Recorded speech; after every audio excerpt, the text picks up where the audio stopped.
جدید دنیا کے اسکول۔ تحریر ڈاکٹر حفیظ الحسن۔ پاکستان کا تعلیمی نظام کئی متوازی نظاموں پر مشتمل ہے۔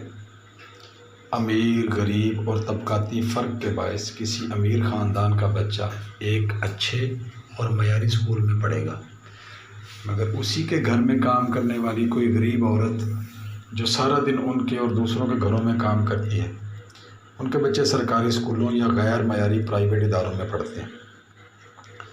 تعلیمی نظام میں یہ فرق اس بات کی ضمانت دیتا ہے کہ طبقاتی نظام میں موجودہ فرق آئندہ نسلوں تک بھی ختم نہیں ہو سکے گا، بلکہ مزید بڑھے گا۔ اس کا حل کیا ہے؟ اس کا حل جدید وسائل کے استعمال سے خود کو جدید دنیا اور اس کے علوم سے متعارف کرانا ہے۔ ہمیں اپنے بچوں اور نسلوں میں یہ شعور بیدار کرنا ہوگا کہ وہ انٹرنیٹ اور موبائل فونز کا بھرپور استعمال کر کے خود کو جہالت کے اندھیروں سے نکالنے کی جتنی کوشش کر سکتے ہیں کریں، ورنہ یہ طبقاتی فرق ان کی آنے والی نسلیں بھی بھگتیں گی۔ اب میں آپ کو ایک مزے کی بات بتاتا ہوں۔ یورپ میں بہت سے ممالک میں تعلیم مفت ہے، خاص کر ان ممالک میں سویڈن، ڈنمارک، ناروے وغیرہ آتے ہیں۔ ڈنمارک میں پی ایچ ڈی کے دوران میں نے دیکھا وہاں کے شہریوں کے لیے بنیادی تعلیم سے لے کر یونیورسٹی لیول کی تعلیم مفت ہے، یہاں تک کہ یونیورسٹی میں پڑھنے والے طلباء ڈینش یا یورپین طلباء کو حکومت ہر ماہ رہائش اور کھانے پینے کے لیے تقریباً $900 اضافی دیتی ہے، جو اسٹوڈنٹ لون یعنی قرضہ ہوتا ہے۔ تعلیم مکمل کرنے کے 1 سال بعد وہ اسے آسان شرائط پر 7 سے 15 سال میں واپس کر سکتے ہیں۔ ڈنمارک کے معاشرے کو دنیا کا سب سے خوش معاشرہ سمجھا جاتا ہے، مگر سوال یہ ہے کہ ڈنمارک یا اس کے دیگر ہمسایہ ممالک اس قدر مثبت سوچ کیسے رکھتے ہیں؟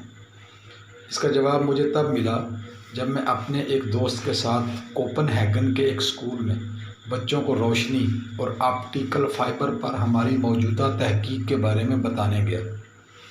اسکول کی پرنسپل نے باقاعدہ تمام بچوں کو پہلے سے ہی آگاہ کر دیا تھا کہ انہیں اگر جدید سائنس میں دلچسپی ہے تو وہ اس لیکچر میں اسکول کے اوقات کے بعد شرکت کر سکتے ہیں۔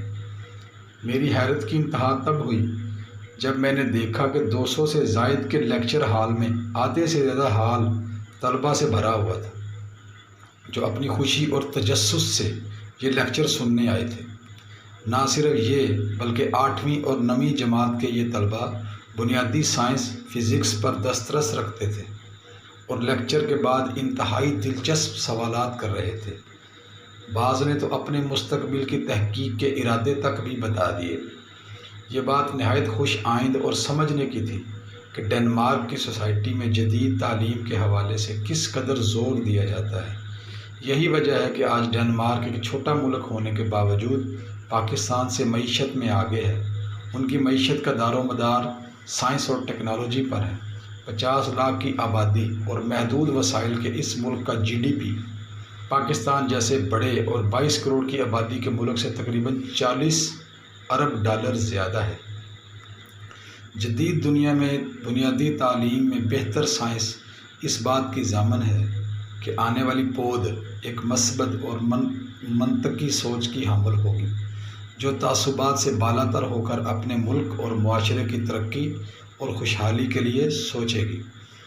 اس سلسلے میں تعلیمی نظام میں فرق کے خاتمے اور تعلیمی نظام کو جدید تقاضوں سے ہم آہنگ کرنا ہی وہ واحد حل ہے جو پاکستان کو نئے دنیا کی صفوں میں شامل کر سکتا ہے۔